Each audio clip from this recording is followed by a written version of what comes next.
How you doing, Sully? Pretty good, man. Thanks for taking a few minutes. I know you got a busy weekend. What's the feeling this morning when you wake up realizing you beat your rival for the first time in 12 years? It was awesome. I mean, like, I never been a part of something like that. We haven't beat them, like you said, 12 years. And I woke up. It was just awesome. I know our team's feeling good, and we're just on the Lower Cape May. It's another game.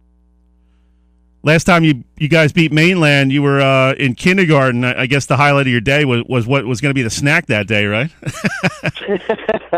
yeah, that was a great article. That was really funny. I mean, that kind of gives some perspective on a kid your age of what 12 years means. I mean, to a guy like me, 12 years ago, okay, I was in my early 30s, no big deal, you know. But when you're 17, 12 years ago that's a lot of life between those 12 years. So that's got to be a neat feeling to say, hey, we finally broke a streak that was over a decade long. And what was the feeling going into that game? You knew Mainland was going to come out with their best. Obviously, it's homecoming night for them, and they wanted to win on their home field. And they really took it to you guys that first quarter, and that second drive, drove down there all the way down the field, scored. And what was going through your mind at that point when you're down 7-0 and they just smacked you guys around up and down the field for like an 8-minute drive?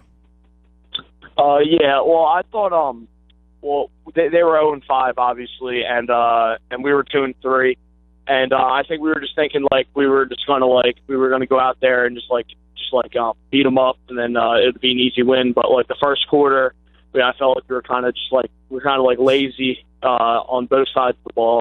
But then a second quarter, second half, our coaches and senior Andrew Donahue, some captains, just gave us some good speeches, and we really just stuck it down their throats, and we ended up winning the game. So yeah. Tell me about this offensive line, Eric. You guys have some great chemistry. A couple seniors, guys who have been playing together for quite a while. Comer and yourself and some of these other guys. What's really been the key the last couple of weeks? Has it been the offensive line really coming together? And how did you guys get from where you were in the beginning of the season to where you are now and really establishing yourself in games and being able to kind of set the tempo? Well, the offensive line, really, it's kind of just like a family between us. I mean, we do everything together.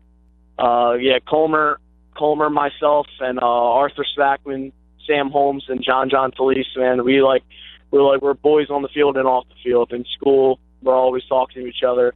It's just like it's family, and then right now we're playing as a family. So, yeah, it's just like everybody rides behind us. Does it stink being an offensive lineman and never getting any credit? I mean, when you look at NFL football, nobody's wearing a lineman's jersey. They're all wearing the quarterback. That's actually funny you say that. I mean, I personally have a Jason Kelce jersey. Do you really? I know Arthur Spackman has a Jason Kelce jersey. So, yeah, I mean, us offensive linemen got to show offensive linemen love. We don't get that many press.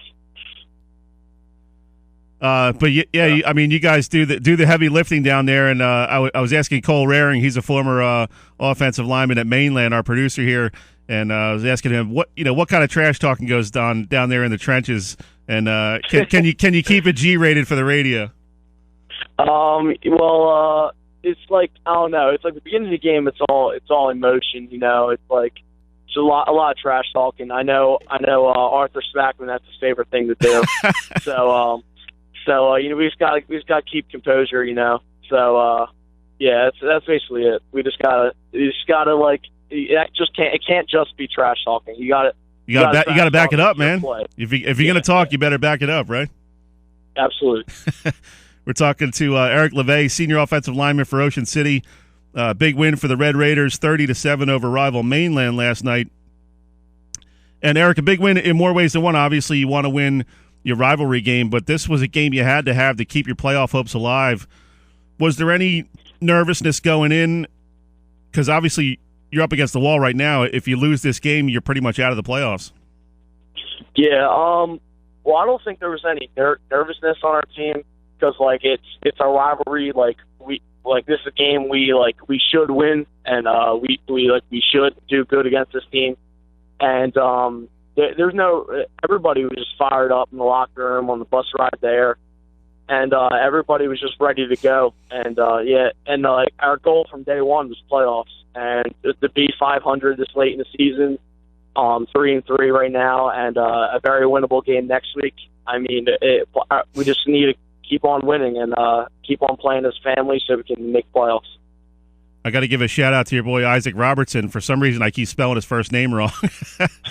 I'll get that fixed though. But him and Dan Walsh have really been coming on strong as kind of a dual featured back system, and a little bit of I guess you'd say like a mini Thunder and Lightning. Dan Walsh kind of runs those hard up the middle yards, gets that 2nd and 2 when you need it, and then you can go to Robertson and really do some work on the outside, maybe break him for a long run. That's really added a nice dynamic to your offense, and you don't have to really rely on Andrew Donahue for everything. Yeah. Well, Isaac Robertson, his mentor is Ezekiel Elliott. So and he kind of like dresses like him and kind of like runs like him. So that he just wants to play like him always. And he's a warrior. And Dan Walsh, I mean, 4-year starter on both sides of the ball. I mean, this is his first year playing offense, so he's been really like kicking it lately. I mean, it's just like, yeah, it's good. It's good to have a offensive line moving and also the running backs moving. It's always a good thing. Now you say his idol is Ezekiel Elliott, and he dresses like him. Does he have the belly dress shirt? I think is he rocking that around school? Yeah, he is. What was the reaction of Coach Smith after the game? Head coach Kevin Smith. Obviously, you guys got off to a tough start and really had to scratch and claw to be in a position to try to make the playoffs. He must have been not only excited but relieved that you guys got this win and kept it going for another week. Yeah. Well, Coach Smith, obviously, this is his 6th year coaching, and he's never beat Mainland, and that's where like he went to school.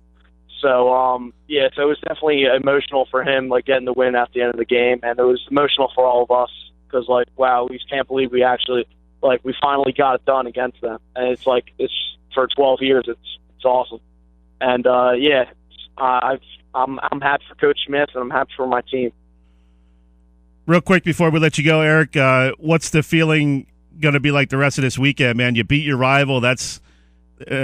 breakfast tastes better the next day. You're in a great mood. What's going through your mind this weekend? You're off to see some colleges. You got to be pumped up about this weekend, even though it's 50 degrees with sideways rain.